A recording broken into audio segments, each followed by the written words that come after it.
Hello guys, मैं आपका दोस्त रौनिक आज मेरे न्यू वीडियो के साथ प्रेजेंट हूँ। स्टडी स्टार्ट करने से पहले अगर अभी तक अपने मेरे चैनल को सब्सक्राइब नहीं किया, please go and subscribe my channel. हाँ, और click on bell icon for more interesting video. और उससे भी इम्पोर्टेंट बात दोस्तों, आज का वीडियो पूरा एंड तक देखिएगा, क्योंकि आज की वीडियो में मैं आपको बताने वाला हूँ कि केमिस्ट्री की पढ़ाई कैसे करें। क्योंकि बहुत सारे बच्चे ऐसे होते हैं जिन्हें केमिस्ट्री बहुत हार्ड लगता है, पर आज मैं एक ऐसे प्लानिंग के साथ आया हूँ जो आपको केमिस्ट्री में बहुत अच्छे स्कोर करने के लिए मदद करेगा। So without wasting time let's go to study. तो दोस्तों, आज हम स्टार्ट करने वाले हैं हमारा नया सब्जेक्ट जिसका नाम है फार्मास्यूटिकल केमिस्ट्री 2। स्टार्ट करने से पहले दोस्तों हमें पता होना चाहिए कि उसका पैटर्न क्या है। देखो, टोटल उसमें 23 चैप्टर्स है, आपको 23 चैप्टर्स है। अब होल ईयर 23 चैप्टर को हम कैसे कंप्लीट करेंगे, उसके लिए मैं आज आपको एक प्लानिंग बताने वाला हूँ। प्लानिंग बताने से पहले दोस्तों हमें पैटर्न पे फोकस करना है। क्यों पैटर्न पे फोकस करना है? देखो, अगर हमें पैटर्न पता चल गया ना, तो मैं आपको डैम श्योर देता हूँ कि आप केमिस्ट्री तो आराम से स्कोर कर लोगे। तो पहले हम पैटर्न को देखते हैं। तो देखो दोस्तों, इसका जो क्वेश्चन नंबर 1 आता है वो क्या है? Attempt any 8 out of 12। 12 question में से आपको 8 लिखना है। एक क्वेश्चन 2 मार्क्स के लिए, तो 8 लिखना है, मतलब कितना हो गया? 16 मार्क्स। और दोस्तों हमें पता होना चाहिए कि क्वेश्चन नंबर 1 में कौन कौन से क्वेश्चन, कैसे कैसे टाइप के क्वेश्चन आते हैं। क्योंकि अगर हमें वो वैसा पता चल गया तो वैसे टाइप का स्टडी करेंगे, और वैसे टाइप का स्टडी किया तो स्कोर करने के लिए तो इजी ही जाएगा। तो देखो दोस्तों, कैसे कैसे टाइप का क्वेश्चन आता है। Structure with numbering. Structure with numbering मतलब क्या होता है? देखो, मैंने एक स्ट्रक्चर बनाया, मैंने एक स्ट्रक्चर बनाया, एक सिंपल सा स्ट्रक्चर बनाया है। अब हमें इसको नंबर, स्ट्रक्चर बोला था, स्ट्रक्चर बनाना है विद नंबरिंग। याद रखो, हमें नंबरिंग करना है। नंबरिंग का पोजीशन में आपको आने वाले वीडियोस में केमिस्ट्री के बेसिक बताऊंगा, तो आपको पता चल जाएगा कि नंबरिंग कैसे करते हैं। फॉर एग्जांपल, एक स्ट्रक्चर बताया, तब इसका नंबरिंग मैंने क्या, इसको 1 दिया, इसको 2, इसको 3, इसको 4, इसको 5, इसको 6। मतलब एग्जाम में क्या क्वेश्चन आता है कि आपको 2 मार्क्स के लिए स्ट्रक्चर विद नंबरिंग 3 क्वेश्चन दिए जाएंगे, 3 में से किसी 2 को सॉल्व करना है, ऐसा स्ट्रक्चर बनाना और उसको नंबरिंग करना है। फिर आता है डिफाइन विद एग्जांपल। आपको डेफिनेशन दिया जाएगा 2 मार्क्स के लिए और उसके एग्जांपल भी आपको लिखना पड़ेगा। फिर आता है draw structure of organic compound. Draw structure of organic compound कर दो। ऑर्गेनिक कंपाउंड, ऑर्गेनिक कंपाउंड में आता है जैसे कि मैंने बोला बेंजीन। तो आपको क्या करना है, बेंजीन का जो रिंग है, बेंज मतलब आपको समझ आया कि कहीं ना कहीं बेंजीन मतलब होता है 6 कार्बन 6 हाइड्रोजन, मतलब ऐसा षटकोण शेप का। और वहां पर हमें क्या करना है, बेंजाइल ग्रुप अटैच करना है। बेंजाइल मतलब होता है CH2। हाँ, ऐसे ये तो मैंने सिर्फ ऐसा बेसिक बताया, मतलब आपको एग्जाम में क्या आएगा, बेंजाइल लिख के आएगा। आपको समझना है कि स्ट्रक्चर कौन सा बनाना है। इस बेंजाइल के जगह पे साइनो ग्रुप, एनिलीन ग्रुप, बहुत सारे ग्रुप। एनिलीन तो आपको पता ही होगा ना, एनिलीन 12th में आप लोगों को था भी कि एक बेंजीन रिंग है, उस बेंजीन रिंग पे NH2 लगाना होता है, बस। तो आपको सिर्फ ऐसे नाम दिए जाएंगे, आपको ऐसा स्ट्रक्चर बनाना है। 3 स्ट्रक्चर दिए जाएंगे, 3 नाम दिए जाएंगे, 3 में से किसी 2 का स्ट्रक्चर आपको ड्रॉ करना है 2 मार्क्स के लिए। फिर आता है स्टेबिलिटी एंड स्टोरेज। दोस्तों ये बहुत बार यही क्वेश्चन आता है आपके बुक में। इंसुलिन वगैरह दिया हुआ है, डाइथल ईथर वगैरह दिया हुआ है। आपको क्या करना है, इनका स्टेबिलिटी भी पढ़ना है, इनका स्टोरेज भी पढ़ना है। फिर आता है दोस्तों यूजेस। आपको बहुत सारे कंपाउंड के यूजेस लर्न करना है। देखो, कंपाउंड में आपको आगे बताने भी वाला हूं कि आपको कौन कौन से कंपाउंड के यूजेस लर्न करने हैं। फिर आता है ब्रांड नेम। ब्रांड नेम मतलब क्या होता है? देखो दोस्तों, आज इंग्रेडिएंट देखते हैं। अब हमें बुखार है, हमें पता है कि बुखार के लिए पैरासीटामोल लेना है। पैरासीटामोल क्या है? हमारा इंग्रेडिएंट है जिसमें हम पैरासीटामोल एक इंग्रेडिएंट करके बता दिया। बट मार्केट में पैरासीटामोल कौन से नाम में मिलता है? क्रोसिन, पता होगा, डोलोफार। तो ये कहीं ना कहीं क्या है कि आपको ना किसी भी प्रोडक्ट का, मतलब किसी भी कंपाउंड, जैसे कि मैंने बोला पैरासीटामोल, तो पैरासीटामोल मार्केट में क्रोसिन के नाम से बिकता है, तो आपको ऐसा लिखना पड़ेगा। एग्जाम में पैरासीटामोल लिख के आएगा तो उसके बाजू में डैश करके आपको लिखना है क्रोसिन। फिर आता है क्लासिफाई विद एग्जांपल। दोस्तों केमिस्ट्री में बहुत सारे क्लासिफिकेशन हैं। जो छोटे मोटे क्लासिफिकेशन है वो आपको यहाँ 2 मार्क्स के लिए आ सकता है। फिर आपका drug used in the treatment. अभी देखो, ड्रग यूज्ड इन ट्रीटमेंट मतलब क्या है? मुझे बुखार है तो बुखार के समय कौन सा गोली लेना चाहिए? हाँ, मुझे पेन हो रहा है तो पेन के लिए कौन सा गोली लेना चाहिए? तो ये हम कहां पर सीखने वाले, ड्रग यूज्ड इन ट्रीटमेंट की। देखो, यूजुअल ट्रीटमेंट में हम ले सकते हैं ट्यूबरक्यूलोसिस।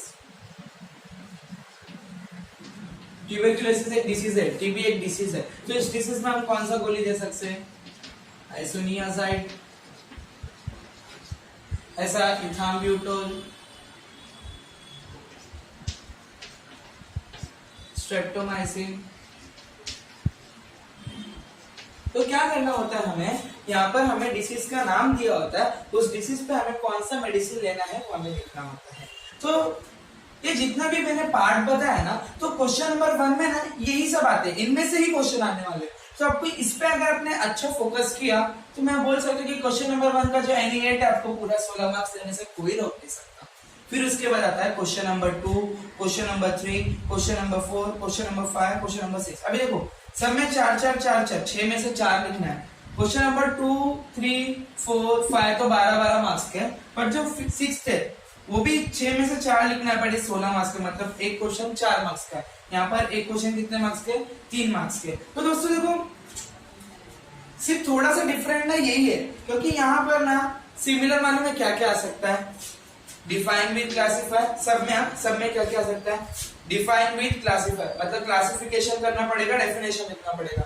उसके अलावा किसी भी स्ट्रक्चर का, किसी भी ड्रग का हमें क्या करना पड़ेगा? स्ट्रक्चर बनाना पड़ेगा, उसका प्रॉपर्टी लिखना पड़ेगा, उसका यूजेस लिखना पड़ेगा, उसका ब्रांड नेम लिखना पड़ेगा। फॉर एग्जाम्पल मैंने बोला एस्पिरिन बोला, तो एस्पिरिन का स्ट्रक्चर क्या है वो बताना पड़ता है। प्रॉपर्टी मतलब वो कलर कैसा है, उसका टेस्ट कैसा है, उसका ऑर्डर कैसा है, वो हमें प्रॉपर्टी में बताना है। वाटर के साथ सॉल्युबल है कि नहीं, किसके साथ सॉल्युबल है, वो सब प्रॉपर्टी में आता है।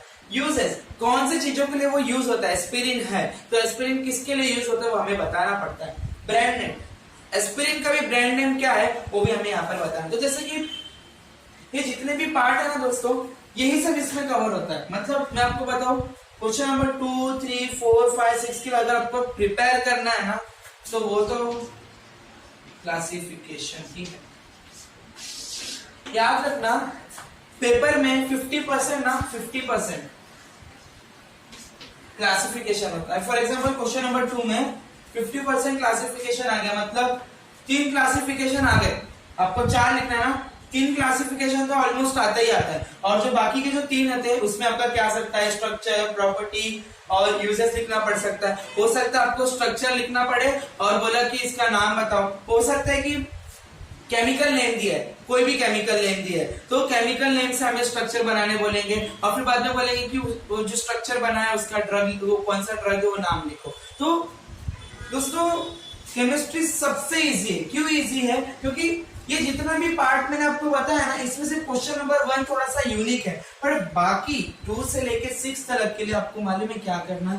क्लासिफिकेशन पे सबसे ज्यादा फोकस करना है। अभी आपने देखा होगा तो बहुत सारे स्ट्रक्चर है, अब स्ट्रक्चर को हमें दिमाग में भी बैठता नहीं। बट मैं आपको एक बात बताऊं, अगर आपने वो स्ट्रक्चर नहीं भी किया ना, सिर्फ क्लासिफिकेशन और स्ट्रक्चर नहीं करके प्रॉपर्टी यूजेस भी या ब्रांड नेम भी किया कर लिया ना, मैं आपको एक चीज बोलता हूँ, 80 में से 60 आपको स्कोर करने के लिए कोई नहीं रोक सकता। पर याद रखो, अगर आपको एक अच्छा मार्क्स स्कोर करना है, उससे भी अच्छा, तो आपको स्ट्रक्चर का प्रैक्टिस करना है। और डरने वाली बात नहीं है, क्योंकि मैं मेरे आने वाले वीडियोस में स्ट्रक्चर के ऊपर भी फोकस करने वाला हूँ। तो देखो दोस्तों, ये तो मैंने आपको पैटर्न बता दिया है, मुझे विश्वास है कि आपको ये पैटर्न समझा होगा।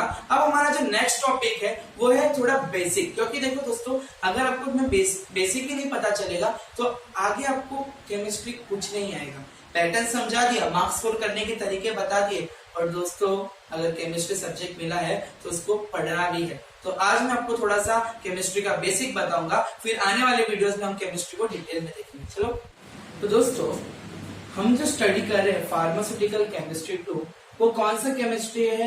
वो है हमारा ऑर्गेनिक केमिस्ट्री। हमें पता होना चाहिए कि ऑर्गेनिक केमिस्ट्री क्या है, फिर उसके बाद हम थोड़ा सा बेसिक चलते हैं। तो ऑर्गेनिक केमिस्ट्री होता है, it is the scientific study of structure, properties, composition, reactions and synthesis of organic compound. मतलब क्या होता है कि ऑर्गेनिक केमिस्ट्री, जो हमारा ऑर्गेनिक केमिस्ट्री है, हम उसमें किसकी स्टडी करते हैं? स्ट्रक्चर, किसी भी कंपाउंड के स्ट्रक्चर की, उसकी प्रॉपर्टी की, कि भाई प्रॉपर्टी में क्या आता है, उसका कलर कैसा है, उसका ऑर्डर मतलब स्मेल, उसका टेस्ट कैसा है, फिर पानी के साथ सोल्यूबल है कि अल्कोहल के साथ सोल्यूबल है कि एसिड के साथ सोल्यूबल है, वो प्रॉपर्टी होती है।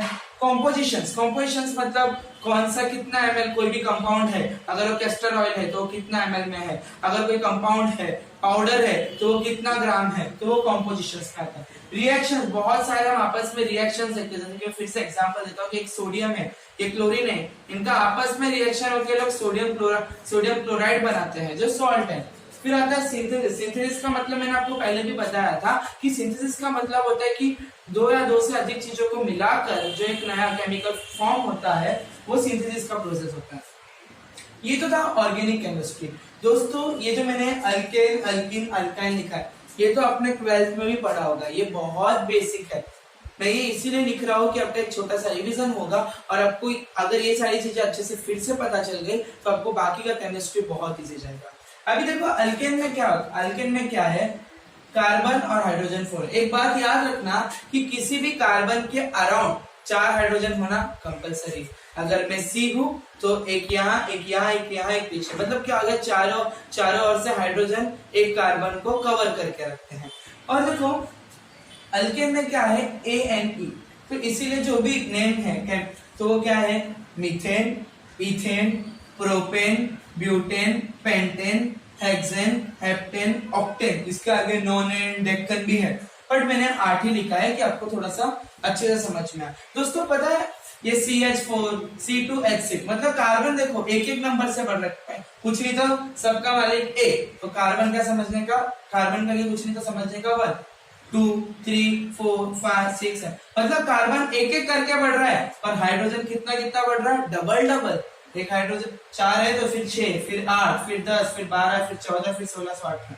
तो पता है ये फॉर्मूला जो मैंने लिखा है एक एक कंपाउंड का, ये किसके वजह से, एक फॉर्मूला है, मॉलिक्यूलर फॉर्मूला, जिसको बोलते हैं CnH2n+2।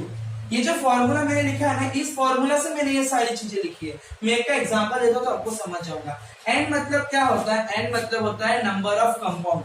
ये जो मैंने इधर n लिखा है, n का मतलब होता है नंबर ऑफ कंपाउंड। ध्यान से सुनो, फॉर एग्जांपल देखो, अब ये फॉर्मूला को हम लोग एक किसी कंपाउंड को, चलो प्रोपेन को देखते हैं। अब प्रोपेन क्या है, C3। अब पहले इधर इस फॉर्मूला का हम प्रोपेन का डालने का C, N कितने नंबर का है कार्बन, 1, 2, 3, थर्ड नंबर का, इसलिए 3 लिखा। H 2, N है तो फिर से उधर क्या आएगा, 3 का 3, वैसे का वैसे, +2। अब करो इसे C3H, 2 3 6 +2 8, देखो C3H8 आया। तो इस तरीके से ये फॉर्मूला है। अब अल्कीन का फॉर्मूला क्या है, CnH2n। अभी इसमें से भी एक का बताता हूं मैं, चलो इसमें हम ब्यूटीन का देखते हैं। ब्यूटीन क्या है, कार्बन नंबर 4 है, तो कार्बन n मतलब नंबर ऑफ कार्बन, वो 4 पे इसलिए 4, H 2 वैसे का वैसे लिख दो, मल्टीप्लाई, कुछ नहीं इसलिए मल्टीप्लाई किया, n मतलब कितने नंबर का लिया हम लोगों ने, कार्बन 4 करो भी मल्टीप्लाई, C4 ऐसे का वैसे, H 2 4 8, C4H8 आया। तो ये फॉर्मूला से मैंने सारी चीजें लिखी है। अल्काइन, अल्काइन का फॉर्मूला क्या है, CnH2n-2। देखो ये +2 था, वहां पर -2 है, और जैसे इस फॉर्मूला में आप डालोगे तो आपको इसमें का भी जैसे मैंने लिखा है वो समझ में आएगा। दोस्तों देखो ये जो सारी चीजें है ना, ये किससे बनी हुई मालूम है, हाइड्रोकार्बन। हाइड्रोकार्बन मतलब क्या होता है, हाइड्रो मतलब हाइड्रोजन, कार्बन मतलब कार्बन, तो आप सभी को मालूम है। तो हाइड्रोजन और कार्बन जब मिलते हैं तो उसे नाम दिया जाता है हाइड्रोकार्बन। अभी जो हाइड्रोकार्बन होते हैं वो 2 पार्ट के होते हैं, एक होता है सैचुरेटेड, एक होता है अनसैचुरेटेड। सैचुरेटेड मतलब होता है सिंगल बॉन्ड, सैचुरेटेड मतलब सिंगल बॉन्ड। तो इसमें जो सिंगल बॉन्ड वाला है वो आपका अल्केन है। अल्केन कौन सा बॉन्ड वाला है, सिंगल बॉन्ड वाले को हम क्या बोलते हैं, अल्केन। अल्कीन और अल्काइन क्या है, अनसैचुरेटेड है। क्यों अनसैचुरेटेड है, क्योंकि अनसैचुरेटेड का मतलब होता है 2 या तो 2 से अधिक बॉन्ड जो बनाते हैं उन्हें अनसैचुरेटेड बोला जाता है। ये जो अल्कीन है, अल्कीन ये जो होते हैं ये डबल बॉन्ड वाले होते हैं, और ये जो अल्काइन होता है वो ट्रिपल बॉन्ड वाले होते हैं। दोस्तों इसका डिफरेंस याद रखना कि अल्केन में AN ही आता है, अल्कीन में ENE आता है, अल्काइन में YNE। देखो नाम यही है, मीथेन, इथेन, नाम तो ऐसा होता है, मिथ, इथ, प्रो, ब्यूट। हम इसके आगे क्या लगाते हैं, अगर वो अल्केन का कंपाउंड है तो एन ही लगाते हैं, अल्किन का है तो ईएन ही लगाते हैं, अल्काइन का है तो वाइन। दोस्तों आपको ये नाम कम से कम ऑक्टेन तक तो लर्न करो, क्योंकि अगर आपको ये नाम अच्छे से याद रहा है, और जो मैंने हाइड्रोकार्बन बताया, देखो यहाँ पर एक और चीज है कि synthesis of organic compound. Organic compound का मतलब भी वही होता है कि जिसमें हम किसकी स्टडी करते हैं, हाइड्रोजन एंड कार्बन। मतलब आपका जो पूरा केमिस्ट्री है वो हाइड्रोजन और कार्बन के ऊपर ही है, इसीलिए मैंने आपको ये सारी चीजें बताई, क्योंकि यहाँ पर भी देखो आपको क्या दिख रहा है, कार्बन एंड हाइड्रोजन ही दिख रहा है। तो आपको अगर ये सारी चीजें अच्छे से क्लियर हो गई तो आने वाला जो मेरा नेक्स्ट वीडियो है केमिस्ट्री पे, वो आपको बहुत अच्छे से समझेगा। और अभी तक जो समझा है प्लीज इसे आप रिविजन करिए, देखिए और प्रैक्टिस भी कीजिए।